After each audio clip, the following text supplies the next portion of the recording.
Right, as we heard earlier this morning, Immigration New Zealand has granted border exemptions to some offshore musicians to participate in the Summer Winery Tour 29, I think. And as all rugby fans are well aware, immigration accommodations have been made for the Australian rugby team, plus the English netball team and the West Indies and Pakistan cricket teams, and the America's Cup teams.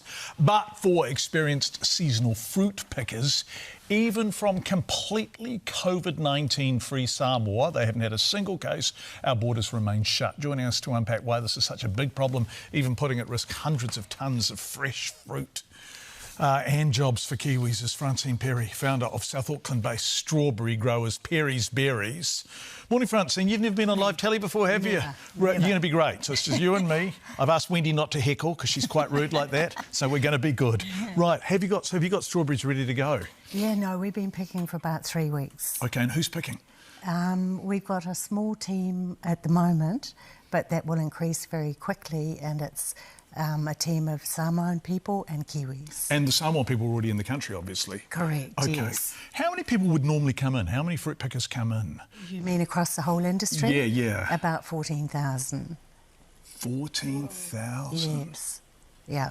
Wow. Yeah. And what happens if you don't get them? What happens to fruit picking? What happens to horticulture generally? It's not just fruit, it's veggies, the whole lot. What happens to it? Well, we won't get harvested. The crops will rot on the ground and prices will increase really quickly, as well as which there'll be a lot of loss of work for our packers, because if we don't have fruit to pack, we don't have work for them. And presumably there's just downstream domino after domino falling, right? Absolutely. Because lots of things happen with the strawberries. They go into ice cream, they go into jam, they go...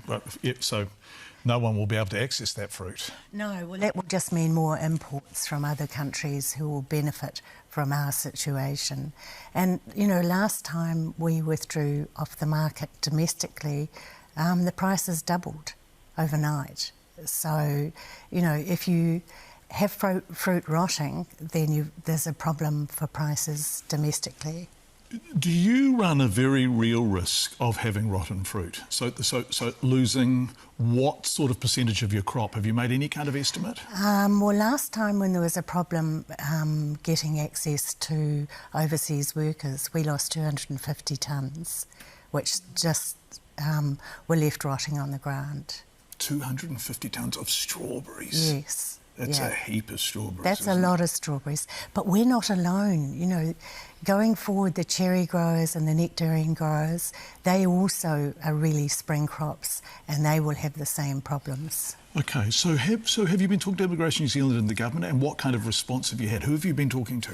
Oh, hey, I've talked to any of them that will listen, and we have been trying for months to sort this out, because if we don't sort it out, then it's a problem for the economy here as well. I mean, you know, we can't have a situation where the horticultural industry cannot operate, and I think that's where we're heading. You're serious? The crisis is that great? It is that great, because you can't take people out of offices and sedentary type jobs and ask them to pick. It requires quite a degree of fitness to be able to do that work. We've all got lots of work for packers, and that's the sort of work that's good for people coming out of a non-picking environment. But unfortunately, you do need fitness to spend a day bending or climbing up a ladder with a big pack on your back and picking fruit. So this is skilled and particular work, right? Correct. OK. So historically, a lot of your pickers have come from Samoa, haven't they? Correct. OK, and Samoa hasn't had a single case of COVID? Not a single. Not one? Not one. So what you're saying is, goodness gracious, if we're talking bubbles, surely this is a country we can make this work with? Well, we would like to bring some of our Samoan workers back. There's a repatriation flight going up to Samoa on the 30th of this month.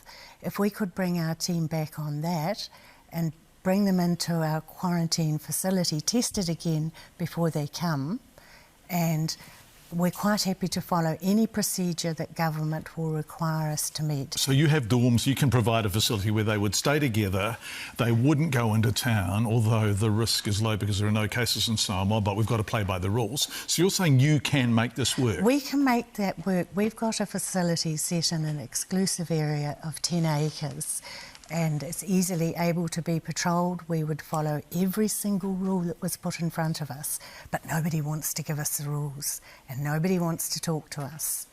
And no question, MSD have been very clear. They can't help us with pickers. And we want to keep our Kiwis employed. So when you're talking about MSD, they can't help you with Kiwi pickers. Why can't you get Kiwi pickers? Because of the physical nature of it.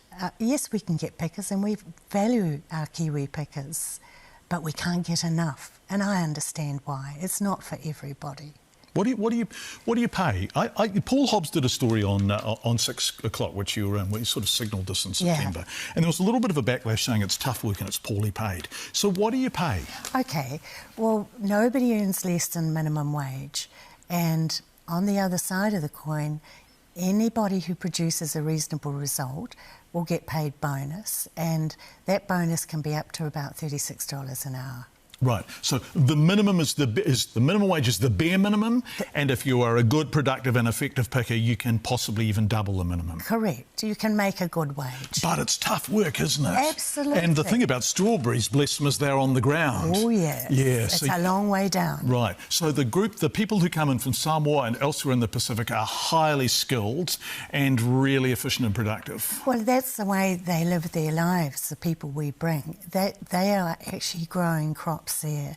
So they're fit, they understand the work and they're experienced. Right. So Grant Robertson is going to join us, the Finance Minister. What do you want to say to him? He's going to be on in about half an hour from now. What point do you want to make to the government?